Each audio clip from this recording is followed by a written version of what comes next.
ഇന്നത്തെ സ്പെഷ്യൽ കക്കയാട്ടോ. അപ്പോൾ കക്ക നമ്മൾ ലുല്ലു പോയപ്പോൾ കക്ക വാങ്ങിച്ചിട്ടുണ്ടായിരുന്നു. അപ്പോൾ ഞാൻ അതിൻ്റെ ഗ്രീൻ കളറൊക്കെ നന്നാക്കി ഫ്രഷായി കിട്ടാൻ എനിക്കൊരു സമാധാനം കിട്ടുള്ളൂ.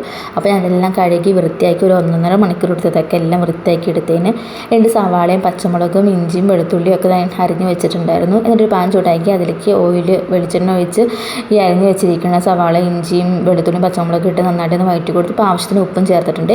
എന്നിട്ട് ആവശ്യത്തിന് ഗരം മസാല മഞ്ഞൾപ്പൊടി മുളക് പൊടി ഇട്ടിട്ട് അതിൻ്റെ പച്ചമണം മാറുന്ന വരെ നന്നായിട്ട് ഒന്ന് ഇളക്കിയെടുത്ത് അതിന് ശേഷം ഞാൻ ഈ കക്കകൾ ഇട്ടിട്ട് നന്നായിട്ടൊന്ന് വഴറ്റിയെടുത്ത് ആവശ്യത്തിന് വെള്ളം കൂടി ഒഴിച്ചിട്ട് ഒരു മണിക്കൂറിലധികം 40-45 മിനിറ്റോളം ഞാൻ നന്നായിട്ട് ഫ്രൈ ചെയ്തെടുത്ത് എനിക്ക് ആ ബ്ലാക്ക് കളർ നല്ല ക്രിസ്പി ആയിട്ടിരിക്കണം. അപ്പോൾ അത് വരണ വരെ ഞാൻ നന്നായിട്ട് ഒന്ന് വരട്ടി ഇട്ട് അടിപൊളിയായിട്ട് വന്നിട്ടുണ്ട്. അതൊക്കെ നല്ല സെറ്റായിട്ടിരിക്കുന്നുണ്ട്. എനിക്ക് ഭയങ്കര ഇഷ്ടമാണ് ഇങ്ങനെ ആക്കിയെടുക്കുന്നത്. അതുപോലെ തന്നെ നമ്മുടെ ഇന്നത്തെ ചെമ്മീൻ കറി ചൂടാക്കാൻ വേണ്ടി വെച്ചിട്ടുണ്ട്. പിന്നെ ഇന്ന് അങ്കമാലി മാങ്ങക്കറി ഉണ്ടാക്കാമെന്ന് വിചാരിച്ചു. പിള്ളേർക്ക് ഭയങ്കര ഇഷ്ടമാണ്.